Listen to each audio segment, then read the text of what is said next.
Chapter 3. First Day of Training. Once again, I found myself eagerly tapping my feet in anticipation, waiting for someone to let me into the office. Tap, tap, tap. This time was quite a bit different than the last time I found myself sitting on this super comfy pleather couch. The decades of worn-in pleather created a marshmallow-like scaffolding to the couch. Today was my training day, and I was determined to make a good impression. I once read that there are 21 things a person should do on their first day of work. There was a large black and white wall clock staring me right in the face. I was told to report into work at 9 a.m. on the dot. I didn't get the impression people around here showed up early to work. It was 9:15 and not a soul in sight, not even the receptionist. I prided myself in being the first person on a job site and the last person to leave. To kill some time, I decided to flush out some of the magazines. On the lobby coffee table, there was a wide variety of magazines to choose from. Right as I was about to grab one, the door swung open. The door slammed against the wall, which was accompanied by a loud thud. Robert leaned in and peered over at the chairs. I had met him the week before, yet he didn't seem to recognize me at all. "Mike?" Robert had an almost inquisitive tone. Had he forgotten me already? Little did I know he was blind as a bat without his glasses. "Robert, nice to see you again." As I stood up from the chair, he motioned me over to come on back. I eagerly followed him back onto the sales floor. "Here's your desk. It isn't luxurious, but it's yours, for now at least." On the desk there sat a phone book, a notepad, a ruler, and a telephone. He pulled the chair out for me. "Here, grab a seat." He made sure to pat the seat down to get some of the dust off. I clutched onto the chair and sat down, like a kid getting onto a roller coaster for the first time. Robert grabbed the adjacent desk chair and pulled it over. Is there anything in this world more awkward than your boss sitting next to you while you work? "Like I said last week, you'll be sitting next to me." "Perfect. I got a ton of questions for you, Bob." "Whoa, let's pump the brakes right there. You're way too new here to be having questions, and don't call me Bob. My name is Robert." He quickly stood up out of his chair and hovered over my desk. He planted his hands down on my desk and leaned in. His breath was halitosis. I made a concerted effort to subtly hint to that effect. Robert whispered quietly, "The only question you need to be asking yourself is how much money you want to make over the next 30 days. I got the feeling he had a certain way of handling people like me, which was probably the same way he put out campfires, which is to say, to stomp them out. I couldn't blame him. Here I am asking questions when I should just shut up and listen. "Roger that."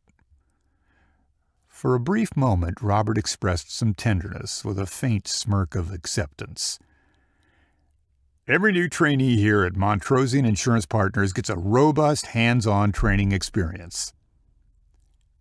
What Robert was basically trying to say is that you get your hands on a phone book and a telephone. Robert O'Day was my direct supervisor, but in reality, he was just another broker who had the misfortune of training a newbie. Robert had all the telltale signs of a grizzled veteran of the insurance industry. This guy had bags under his eyes that had bags under them. Robert had on all the gaudy jewelry. He really walked the walk and he talked the talk. This guy lived, breathed, and dreamt of insurance. I took a second to take in the room and see what my new place of employment had to offer. Looking around, I could tell that most of these brokers were just one cup of coffee away from a panic attack. I glanced around to do a mental intake of my colleagues. No one had bothered to go out of their way and introduce themselves, aside from Robert, that is. I deduced that was probably due to the high employee turnover. What's the point of introducing yourself to someone who ends up leaving in 2 days? After a thorough amount of voyeurism, Robert wrangled my attention back to the training discussion. He had been droning on for a few minutes while I was spacing out. Luckily enough for me, he didn't notice, or did and just didn't care enough to say anything. "Day 1 of training is rather simple. Today we're going to get you familiar with the phone. This phone is going to be your best friend for the next 6 months. Our entire business revolves around your ability to contact as many people as humanly possible. Contacting them is the hard part. Convincing them to buy life insurance is the easy part. Okay, great. So I'm doing what exactly? Calling a bunch of people and asking them to buy life insurance? Whoa! Look at this guy. What a genius we've got over here. Did you hear that, fellas? This guy got licensed 2 weeks ago and now he's crushing deals. Robert made sure to broadcast his sarcasm to the room. The rest of the brokers started golf clapping and howling like a bunch of hyenas. Robert wasn't shy and clearly found enjoyment in making a small spectacle of the training process. I'm glad that college degree really paid off for you, Mike. I mean, your powers of deduction are quite impressive. No, seriously, have you ever heard the term dial for dollars? Smile and dial? Smile and dial? Nope, can't say that I have. The more calls you can make, the more money you can make. There are some trainees who start here and somehow think that every call will mean they sell a policy. Somehow that every phone call they make, people are going to all of a sudden be enlightened enough to buy 100% of the time. He paused for a second, leaned back in his chair, and stretched out. Robert took a big yawn and asked, "Does that make sense?" "It does." I nodded in agreement. This was all par for the course, but I reminded myself it was just part of the training process. Today, we want to introduce you to the concept of rejection. Rejection is the cornerstone of our industry. Think of this initial part of the training period as the feeling out period. While we're not going to talk about sales, we're going to stress test your resilience. Today, we're going to see what kind of person you're made of.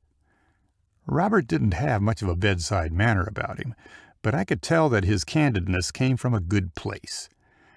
Robert clearly felt the need to be circumspect with building rapport. I interrupted him and asked, "When will I learn about the products?" Robert was baffled by my question. A discernible look of concern coated his face. As we go through the training process, we aren't going to spend much time talking about the products. The life insurance process is tedious, time-consuming, and exclusive in nature. Exclusive? Meaning what exactly? Meaning that everyone can apply, but not everyone can qualify. It also takes a lot of time to figure that out. Really, the best people at the firm know the least about the products. What they know the most about is how people make purchasing decisions and what motivates people to buy. You can know next to nothing about the products and still be wildly successful. And to be honest, the firm encourages that. I'd go as far to say that not knowing the products is a best practice at this firm. Robert took a break from speaking to crack his knuckles. He outstretched his arms and let out a loud crack. "You still with me, Mike?" "Yes, sir."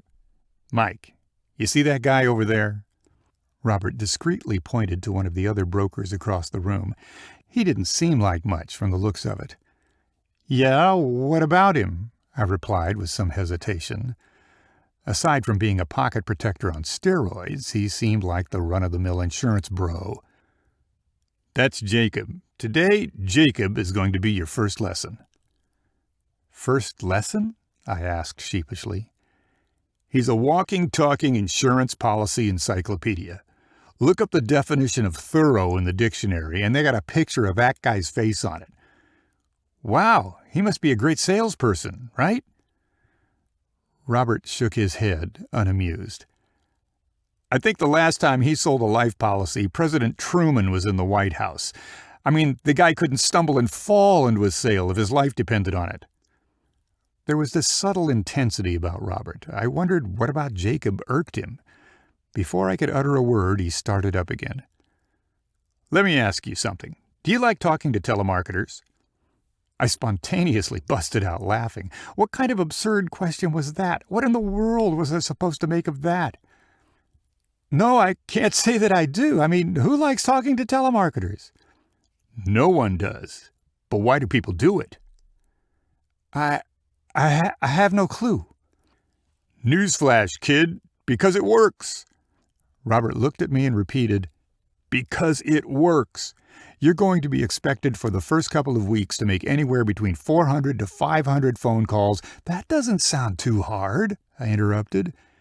In reality, I had no concept of how hard that would actually be. 400 to 500 calls per day. Oh. Yeah, oh is right. Not per month, per day. 400 to 500 calls per day. Robert took a second and gestured over to the phone on my desk. It wasn't fancy, but it would get the job done. The phone was a black touch-tone corded phone, the kind you'd see in an old movie or at your grandparents' house. I could tell this phone, like this entire office, had probably seen better days. He paused and stared at the phone for a second. It was almost like he was having some kind of traumatic flashback. I started looking around the room for some kind of clue. Robert was lost deep in thought, so I interjected myself back into the conversation. The phone? The phone, yes, the phone. Today we're going to role-play some typical situations you might encounter while cold calling. The last thing I want is for you to call people and make me look bad. Robert stood up and stretched his arms out like a cat waking up from a nap. He took his hands and cracked his neck and then proceeded to crack each finger individually. Let's pretend for a second. I'll be me and you be you. Call me up and ask me for life insurance. When? Now? Role-playing was not my strong suit. I may have had a lot of tools in my tool belt, but role-playing was not one of them. I might have been quick on my feet, but I really didn't care for role-playing. In fact, the whole thought of role-playing left a queasy feeling in my stomach. No, Mike, I want you to come back in 2 weeks and then we'll role-play. What's the matter with you? Of course right now. Robert was doing his best to suppress his laughter. I wanted to make a good impression on my first day, but at this point, I'd settle for not making an abject fool out of myself. It was trial by fire time, and I had nothing to lose.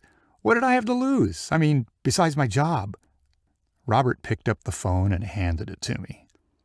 Well, what are you waiting for? Let's get going, kid. So, did you want me to actually call you, or... No, genius. Just pick up the phone and pretend with me. Well, no time like the present. Ring, ring, ring. Hello? Hi, this is Mike Allen from... I don't care. Click. Hang up. You fail. Robert slammed the imaginary phone down and started laughing. What did I do wrong? That was truly awful. I mean, just terrible. If you hesitate in this business, you die, even for 1 moment. Thanks. I really appreciate your words of encouragement. I smiled, shook my head, and looked down at the desk. I wasn't used to failing so miserably, and I didn't want to make a habit of it. No problem. That's what I'm here for. That's my job.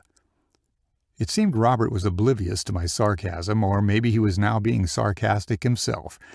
Either way, I was off to a rough start. Start again. Robert, I really don't see the point in all of this. Sweat saves blood. That's why. Sweat saves blood? Yeah, it means if you don't practice for battle, you end up getting slaughtered. Now start again. The way I looked at it, I was about to swim. Enough dipping my toe in the pool, it was time to jump in head first. Robert was trying to take me into deep waters and drown me, but I don't give up easy. I decided to skip the ringing process and said, Hi, is Robert home? No. Click. Try again. Hi, is Robert available? I'm Robert. Who are you? Robert, my name is Mike Allen, and I sell insurance. Good for you. Click. Start again. Robert was clearly attempting to teach me a lesson. In what? I had no idea. What was I doing wrong? Maybe I needed to mix up my approach. I asked again. Hi, is Robert available? That seemed to work better than the previous 2 attempts. Depends. What do you want? Robert had begun to pace back and forth as we spoke. He was fidgeting with his hands and twirling a bright red ballpoint pen. Is this a good time to speak? I paused and looked around, but to my surprise, Robert started slowly clapping. Good job, kid. It takes some trainees 2 or 3 weeks to learn that. Learn what? Don't open someone's refrigerator without asking for permission. Most trainees get so eager to start rattling off life insurance factoids that they forget the basics. Ask for permission to have a conversation and people will open up. He motioned me back toward my phone. Robert was incessant about practicing, almost like a drill instructor demanding orders. Let's keep going. No time like the present. I sat upright in my chair and thought, how hard could this be? Heck, if enduring 4 years of an overpriced college education couldn't break me, then cold calling sure wouldn't. Is this a good time to talk? No, my hamster just died. Click. Let's start again from that point. He took all the wind out of my sails with one breath. I'd imagine that was by design. I never knew what to expect next with this guy. Is this a good time to talk? It depends. Why are you calling?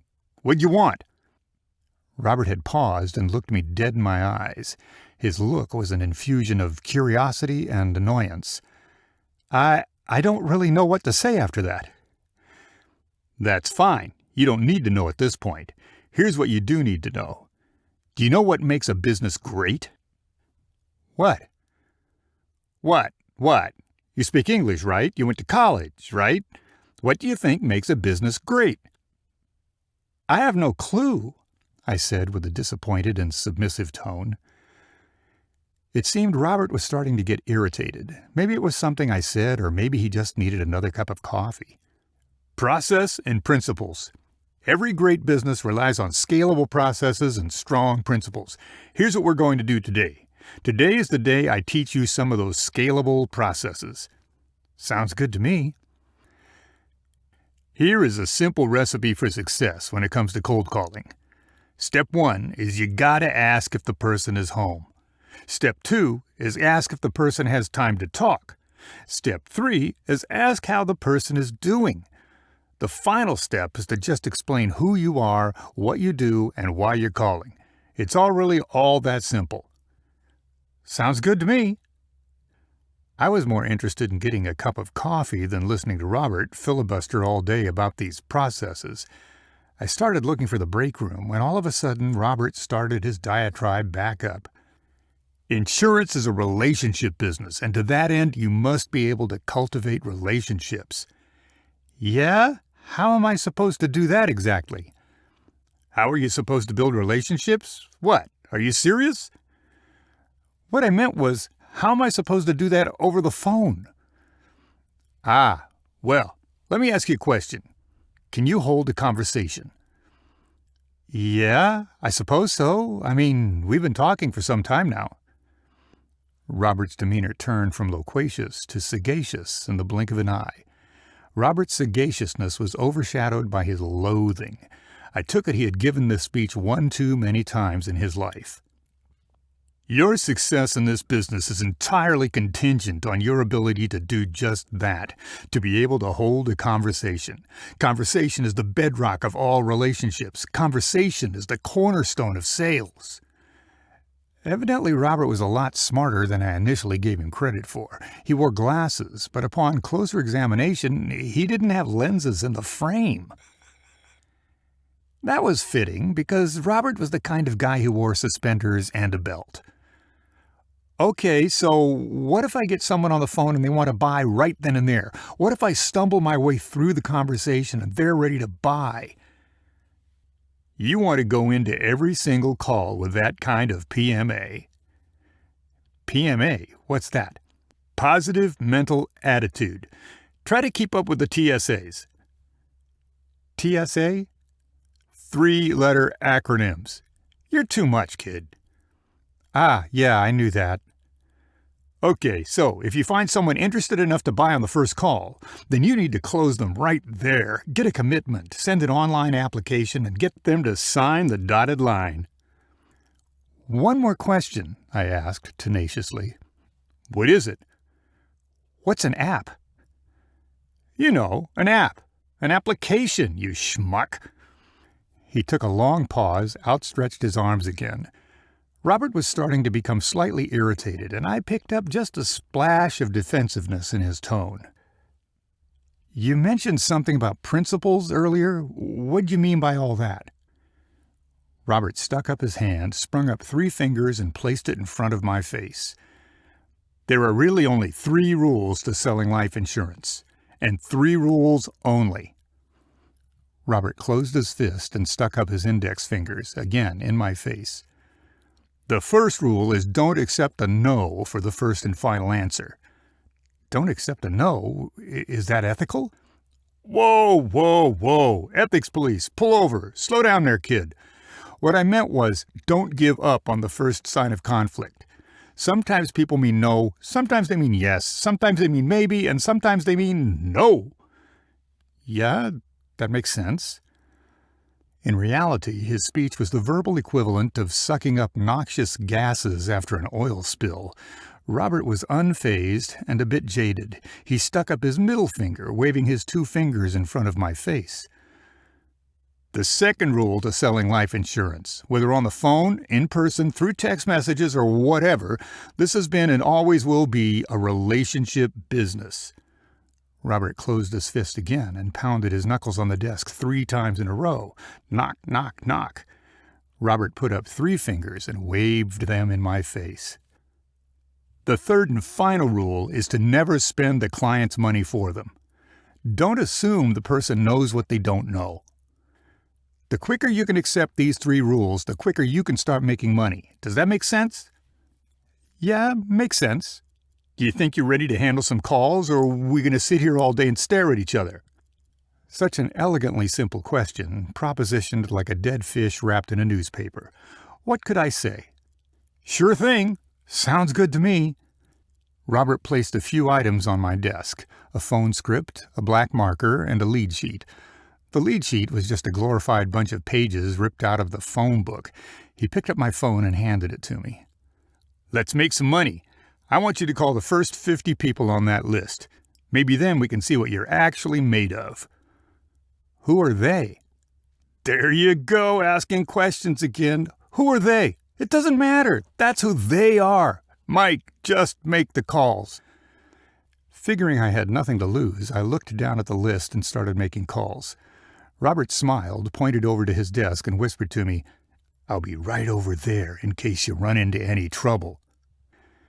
He pointed at his desk, gave me a thumbs up, and casually walked away. And that's what it was to Robert, all just a very casual occurrence. Just another walk in the park for Robert.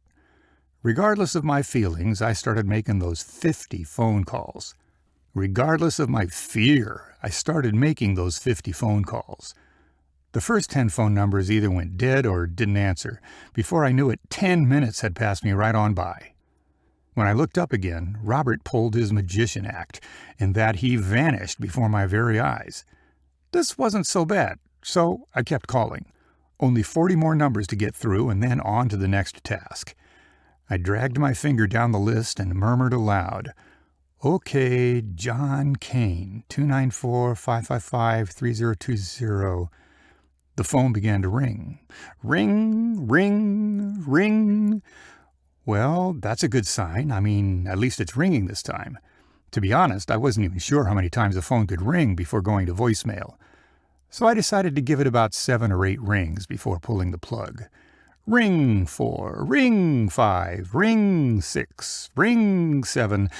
Just as I was about to hang up the receiver, someone answered, "Hello?" Taken by complete surprise, I stumbled into my opening part of the script. "Hi, is Mike Allen home?" Followed by the palm of my left hand smacking the upside of my head. I was so nervous I completely flopped my first phone call. The bright side, if there was a bright side, was that it couldn't get any worse. At least that was until I looked up from my desk. Robert was standing over by his desk, looking at me with his jaw practically on the floor. Turns out he went to grab some coffee. The man on the other line responded, befuddled by my question. "Mike Allen? Nobody lives here by that name. Who's this?" I could tell this guy was just as surprised as I was to be talking to someone, so I tried to recover the call. I fumbled the ball. What did I have to lose by trying to pick it up and run? "Hi, I'm Mike Allen. Is John Kane home?" My question was redressed with a gargled response, the kind of grumpy old man response you might expect in the morning. "Yeah, that's me. What do you want?" My brain froze again. Okay, step 1, complete. Step 2. Is this a good time to talk?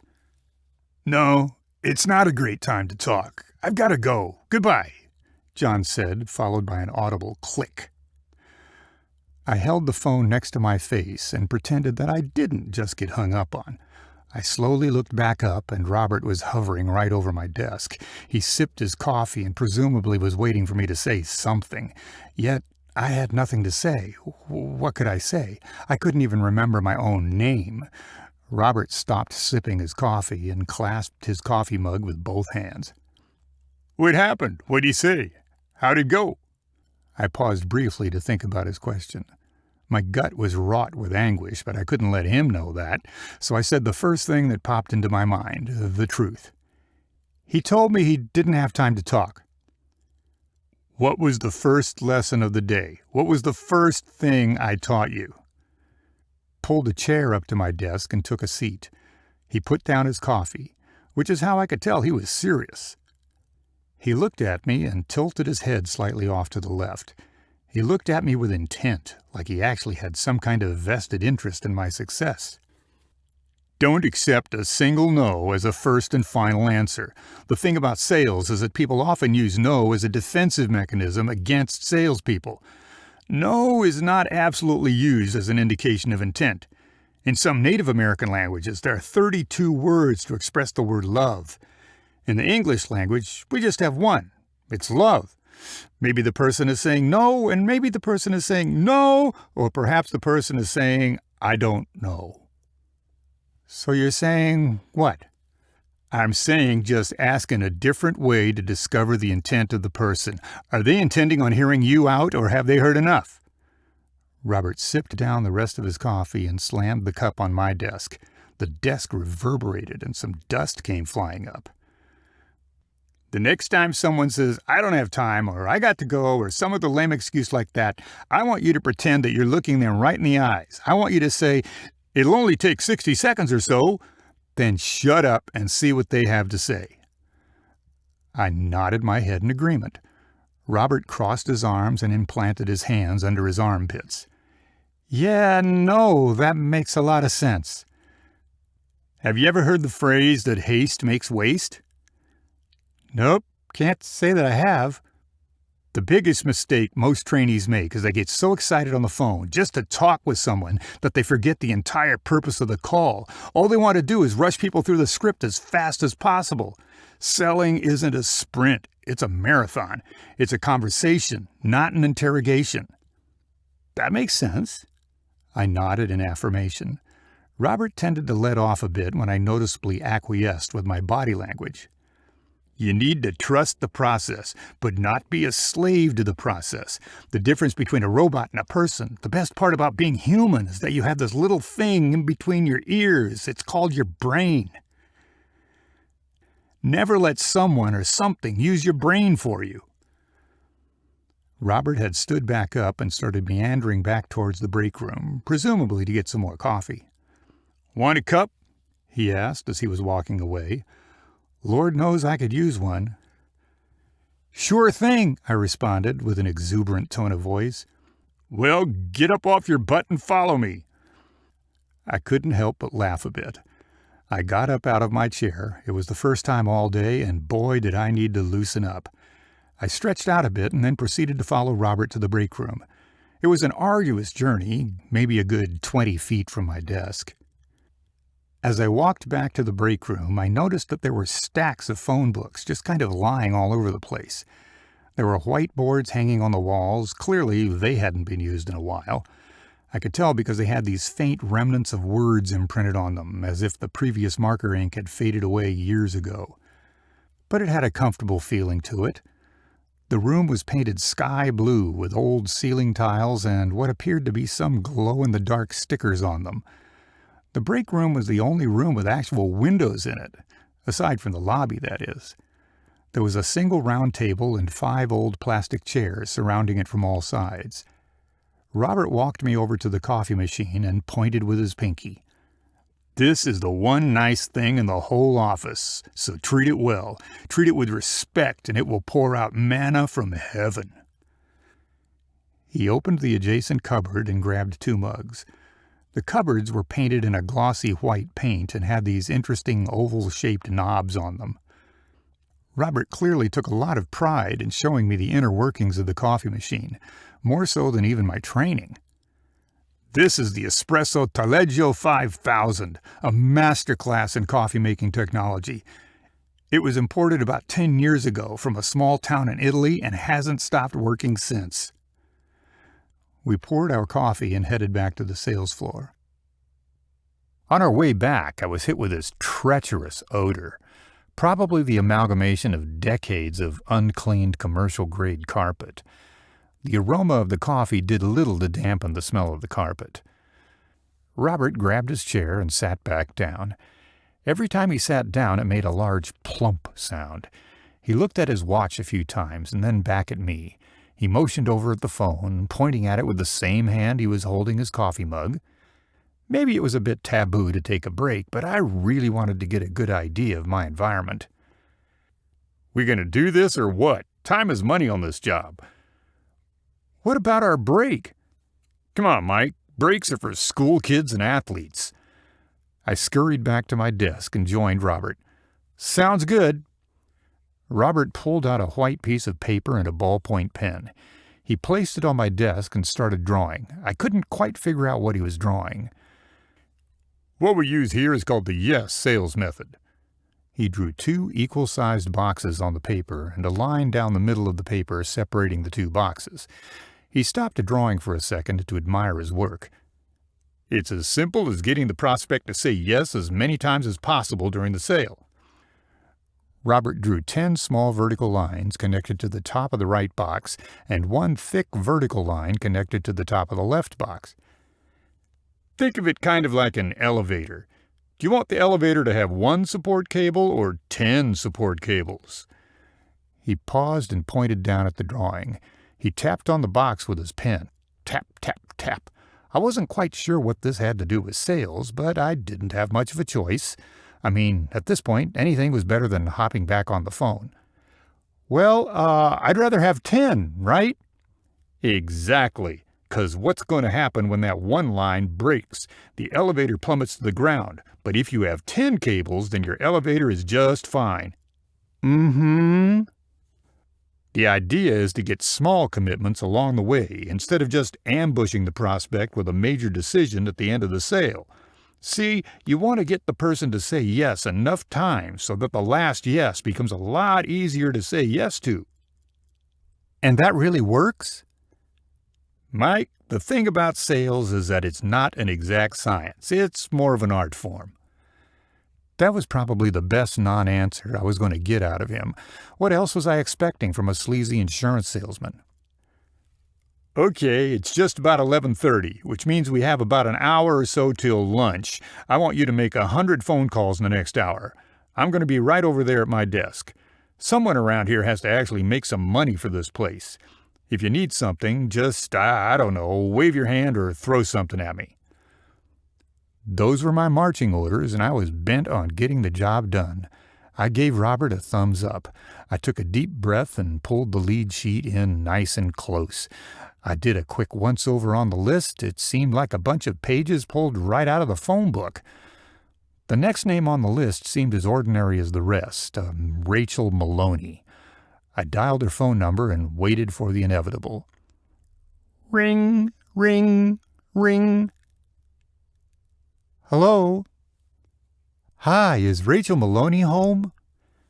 I planted my feet up on the desk, might as well relax a bit and get comfortable. If Robert could do this, why couldn't I? He couldn't even go to college. How hard could this insurance thing really be? Rachel, who's this? Who's calling? The voice on the other end of the line responded in a frantic tone. I mean, was my voice that irritable to hear this early in the morning? My name is Mike Allen with Montrosian Insurance Partners, LLP. Insurance. Why do you want to talk to Rachel?" The volume of his voice dampened and shifted from startled to a more somber tone. "Is this a good time to talk?" I asked, and somewhat bumbled through the script.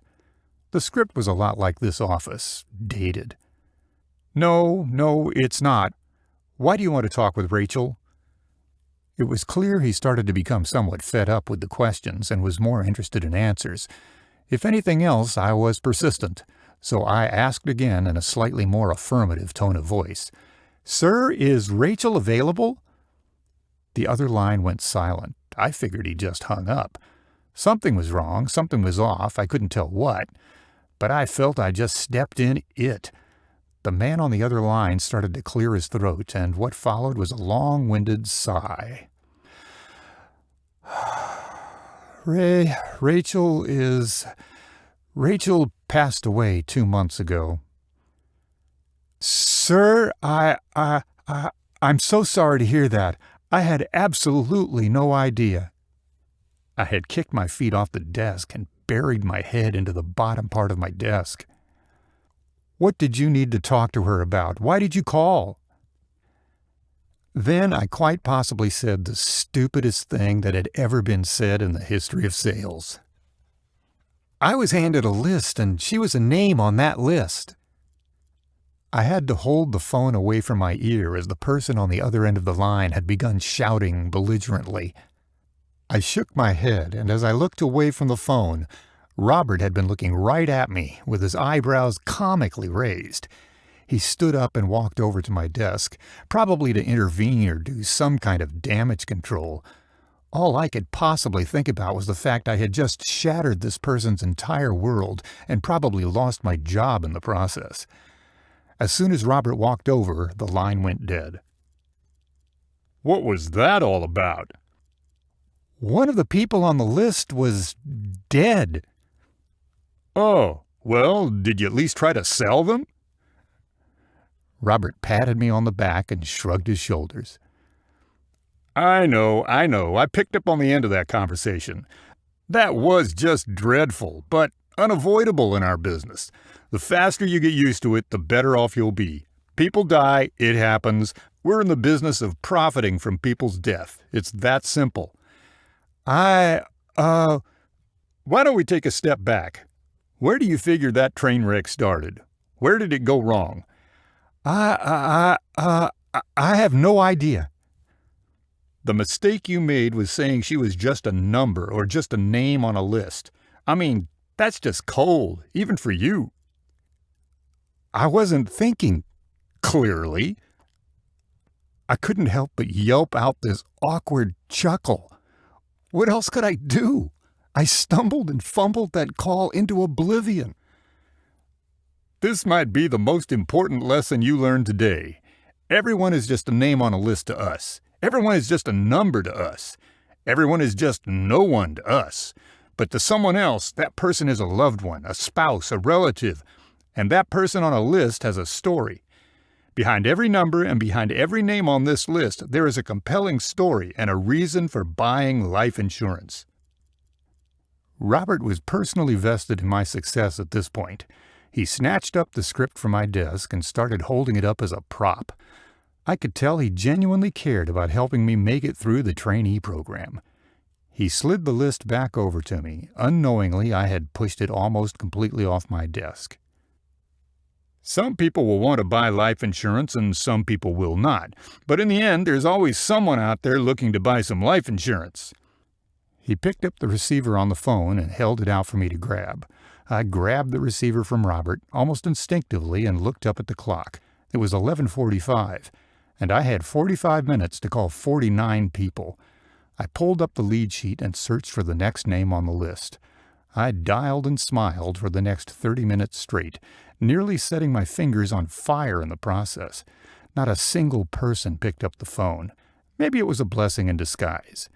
I'd worked my way about halfway down the lead sheet. I scrolled down the list, skipping names in the hope I would find that one magical person who had some interest in buying life insurance. "Let's try Douglas Bocali," I mumbled under my breath. I'm not sure why, but I had a good feeling about this one. Ring, ring, ring. Hello, Doug speaking. Hi, is Doug there? Like I said, this is Doug speaking. What's up? I'm Mike Allen with Montrosian Insurance Partners. How are you today? I was doing a lot better before you called. What'd you want? Okay, this guy blew through the process. What was step 4 again? Oh yeah, explain who I was, what I do, and why I was calling. Like I said, I'm Mike Allen. But of course you are, and you're here to sell me what exactly? I'm a life insurance agent with Montrosian Insurance Partners. I'm calling today to see if you'd be interested in buying life insurance. I really don't think I have the time right now, kid. Thanks anyways. Do you have about 2 minutes? 2 minutes. Sure, go ahead. Douglas was opening the door for me. Now all I had to do was walk through it. The only problem was I'd never gotten this far before. What in the world was I supposed to say next? Great. Do you currently have life insurance? Currently, no, I don't.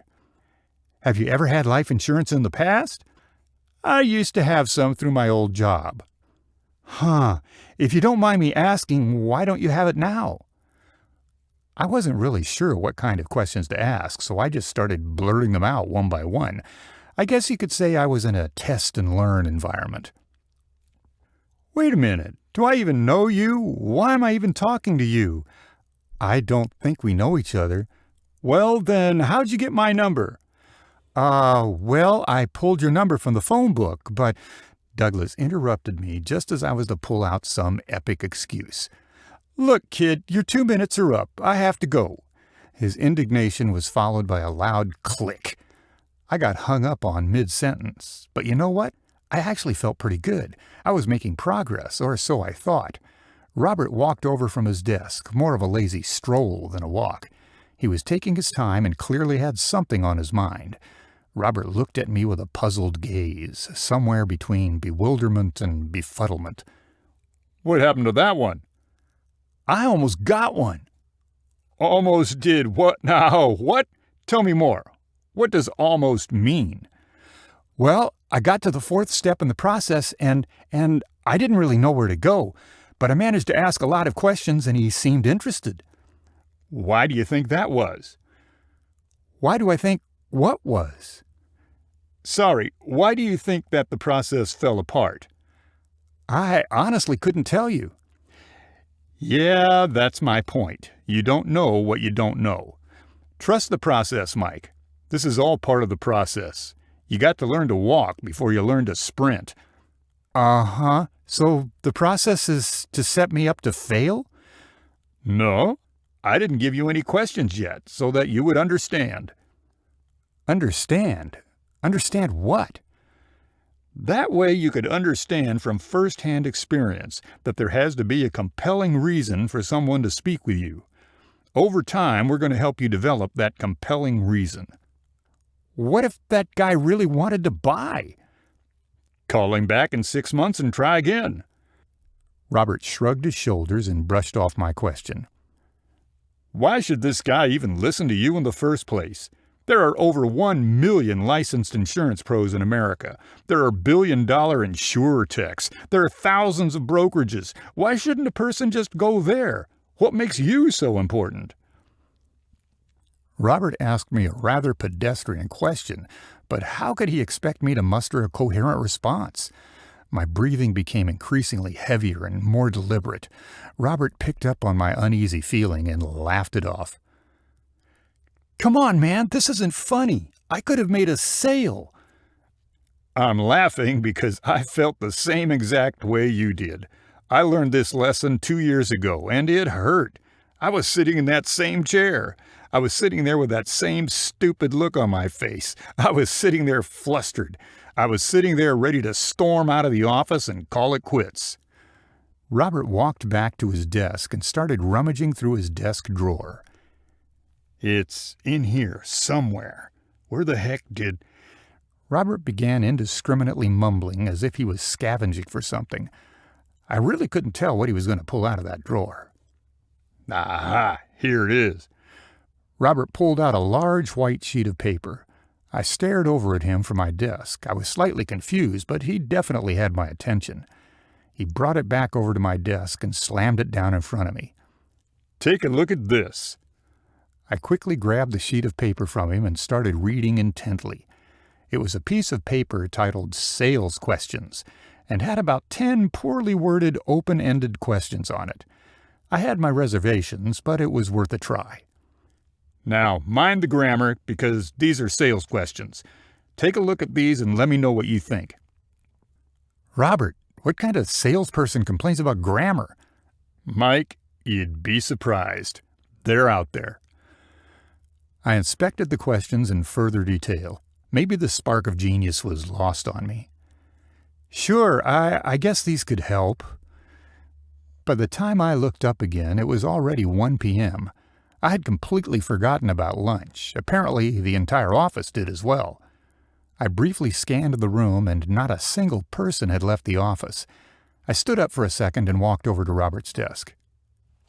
"What's up? People don't eat lunch around here?" Robert tilted his head back and looked at me with this kind of jaunted expression. "Lunch? What's that? Better yet, did you sell anything today?" Robert made a pawing motion over to the break room. "If you get hungry, we have coffee and snacks in the break room. If you have time for lunch, then you have time to make calls." I hadn't missed a meal in quite some time, but I wanted to fit in, and if that meant skipping lunch, then I was going to skip lunch. "Mike, you may not have realized this about me. I'm not a very book-learned kind of person. I'm a man of the people, and my business is the people business. I know a little something about people." "Pray tell, what do you know about me, then?" Robert smiled. I could tell that he was excited to accept my challenge. "You, Mike, you're a brain." "What's that supposed to mean?" "What I mean is, the problem most people have is that they use their brain. They use their brain too much and not their heart. Mike, you, my friend, use your brain far too much." "How do you figure?" "You're using your brain way too much. Let me ask you something. Why do you figure that is?" "Because I like to think? Really, I have no clue." "It's because you're afraid to use your instincts. You gotta trust your gut. Processes are like training wheels. Don't second-guess your gut. If your gut tells you to deviate from the process, do it. See what happens. Experiment a little bit." How old are you?" How old am I? I'm 24. Why? What does that have to do with anything?" I said with a slightly defensive tone. One of my pet peeves in life was someone judging me based on the misfortune of being attached to a do-nothing generation. "Your brain is 24 years old. It's not even fully formed yet. The average male brain fully develops in the mid to late 20s. "Thanks. I really appreciate your kind words there, Robert." "It's not a dig, kid. I'm trying to teach you something. You millennials are so sensitive." Robert took a second to catch his breath. Apparently monologuing was a rather taxing activity for Robert. Nonetheless, he proceeded to opine. "Let me put it this way. How old are your instincts?" "What do you mean by that?" "Your instincts, Mike. How old are your instincts?" I wasn't really sure where he was going, so I just shook my head. "Your DNA is over 200,000 years old. Your instincts have been crafted through hundreds of thousands of years of evolution. So the question is, what do you trust more? Do you trust your 24-year-old brain or the 200,000 years of instincts that have literally resulted in the perpetuation of our entire species?" I felt Robert enjoyed grandstanding and maybe even got off on it a bit. Either way, I was game for wasting time if he was. "Mike, what is it that you think we actually do here?" "We sell life insurance, right?" I mean, on its face, that seemed to be a softball question. Robert took a deep breath and sighed heavily. His forehead was dripping sweat, but he didn't seem to pay it any mind. A large droplet of sweat rolled down the left side of Robert's forehead and dangled ever so slightly on his chin. He was clueless, lost in his own mind. "Mike, we don't just sell life insurance. We are the creators of dreams. We are the architects of feelings. We are the difference makers. I am the difference between financial ruin for your wife or her having a happy in the event of you dying prematurely. We sell life insurance, sure. What we really are in the business of selling is peace of mind. We are in the peace of mind business. People can choose to buy life insurance anywhere. They come to us, this brokerage in particular, for 3 reasons. I call them the 3 E's: experience, expertise, and education. The 3 E's, I like it. I took a second to think about it. It was a simple enough proposition. I always figured insurance companies profited off the fear of others, but I guess I was mistaken. Insurance is actually a compelling social good, at least in theory. Tell me more. How much do you weigh? How much do I weigh? I'm about 185 or so. Why? Do you know what it costs to bury a guy like you? Ever think about it? No, I can't say that I've ever thought about it before. Exactly. Nobody ever does. That is until it's too late to think about. And then, boom, guess what? You're a friggin' 185-pound paperweight. That's pretty morbid. That's the business. Seriously, though, how much do you think it would cost? Robert was relentless in his pursuit for an answer. He was dead set on making a point. I was eager to learn, so I decided to play along. Really, I have no idea. Put a number on it. I don't know. How about $2,000? Only $2,000? For a stud like you? We both chuckled a bit, but I could tell by his stare Robert wasn't nearly as amused as I was. 3,000? If you were to drop dead today in the San Fernando Valley area, it would run you about $100 per pound, more or less. Robert, that's like $20,000. It's that, or for $100, I could bury you somewhere out in the desert. I'll even throw in the shovel, no charge. Robert smiled and laughed out loud. Not a ha-ha laugh, but the kind of laugh that reeked of self-congratulations. I was taken back a bit, because I'd never thought about the cost of my own funeral before. Before I knew it, it was only 15 minutes to closing time. Look at the time, I said exuberantly. Not a single person looked up from their desk. It was business as usual. Robert looked back down at his watch. You're right. Look at that. Robert took a second, stretched out his arms, and brought his hands together. In one fell swoop, he cracked all of his knuckles, his neck, and began cracking his fingers. He leaned back in his chair and then jolted forward. He grasped the arms of his late 90s black pleather executive chair. His knuckles were turning white, he was grasping so hard. I didn't notice it before, but Robert had neatly trimmed and manicured fingernails. How do you think you did today? Give yourself a grade. His tone was deep, methodical, and collected. He began to speak to me like a late-night radio disc jockey, the kind that played smooth jazz. I mean, what could I say? If you ask me, I think I did a bang-up job.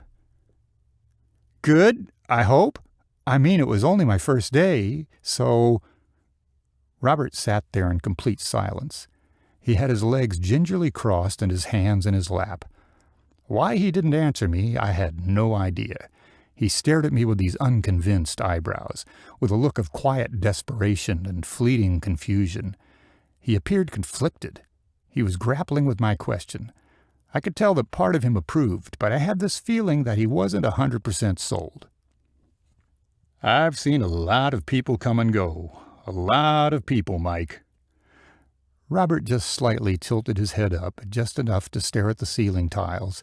He leaned in and whispered to me. I've seen a lot of people come and go. The people who choose to go, go right away. He paused, probably for dramatic effect. Mike, it's the people who choose to stay that I worry about the most. What? What'd you mean? What would there be to worry about? It's just a job. There are 2 kinds of people who stay. There are people who stay for the right reasons. They tend to do well here. Then there are those other kinds of people, those who stick around for the wrong reasons. Some people are only in it for the quick buck. the easy dollar, and they chase it all the way out the door." Robert grabbed a napkin from his desk. He slowly wiped the sweat from his brow. Robert's forehead glistened under the incandescence of the ceiling lights. "The real question is, which kind of person are you?" Robert sat back in his chair and looked back at me intently. The look of a greasy, war-torn insurance salesman. It doesn't matter. It was a rhetorical question, genius." "Oh." "What matters is that I think you can do this job. That's all that matters." I smiled while biting down on my lip. All I could do was nod like a trained sea lion at the zoo. Apparently, I had made a good impression. It was just the kind of validation I needed. Considering the day I just went through, his feedback was well received. "Thanks. I appreciate it." "I wasn't finished. I think you can do this job. I'm just not sure you should do this job." In the span of 2 seconds, I went from being elated to deflated. Robert sure had a way with words.